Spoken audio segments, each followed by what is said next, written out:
Hi friends, അപ്പോൾ ഇന്ന് നമുക്കൊരു മാഗി മസാല ആക്കിയാലോ സിമ്പിളായിട്ട്.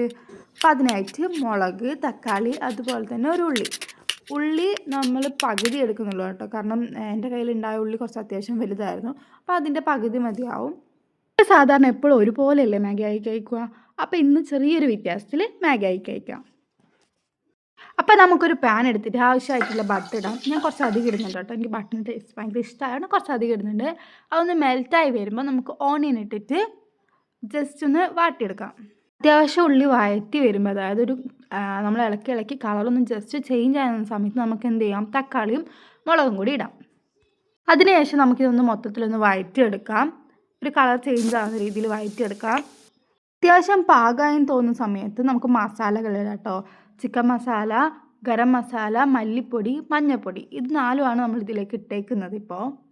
എന്നിട്ട് ആ മസാല മണം മാറാൻ വേണ്ടിയിട്ട് നമുക്കൊന്ന് ഇളക്കി കൊടുക്കാം. അതിനുശേഷം കുറച്ച് വെള്ളം ഒഴിക്കാം. എന്നിട്ട് നന്നായിട്ട് മിക്സ് ചെയ്യാം. നമുക്ക് മാഗിപ്പൊടി ഇടാം.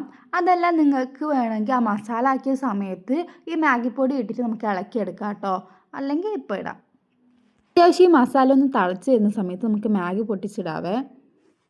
നമ്മൾ പ്രൊസീജിയറൊക്കെ കഴിഞ്ഞു കേട്ടോ. ഇനി ആകെ ഉള്ളത് ഈ മാഗി ഒന്ന് കുക്ക് ചെയ്തെടുക്കണം. പിന്നെ ഞാനിതിൽ ഉപ്പിട്ടിട്ടില്ല കേട്ടോ. ഉപ്പ് എനിക്ക് മാഗി മസാല തന്നെ സെറ്റാകുന്ന പോലെ തോന്നാറുണ്ട്. കാരണം എക്സ്ട്രാ ഇടുന്ന സമയത്ത് അത് ഓവറായിട്ട് തോന്നും. അപ്പം നിങ്ങൾക്ക് കഴിച്ചിട്ട് ടേസ്റ്റ് നോക്കി കഴിച്ചിട്ട് വേണമെങ്കിൽ ഉപ്പിടാം കേട്ടോ. നമ്മളെ മാഗി വെന്ത് വന്നിട്ടുണ്ട് കേട്ടോ. വെള്ളമെല്ലാം വറ്റി സെറ്റായിട്ടുണ്ട്. ഇനിയിപ്പോൾ നമുക്ക് കുറച്ച് മല്ലിച്ചപ്പും കൂടി ഇട്ട് ഇളക്കിയെടുക്കാം. അതിനുശേഷം നമുക്കൊരു പാത്രത്തിൽ സെർവ് ചെയ്തെടുക്കാം. എല്ലാവർക്കും have A nice day and bye bye from Achu Anu vlogs.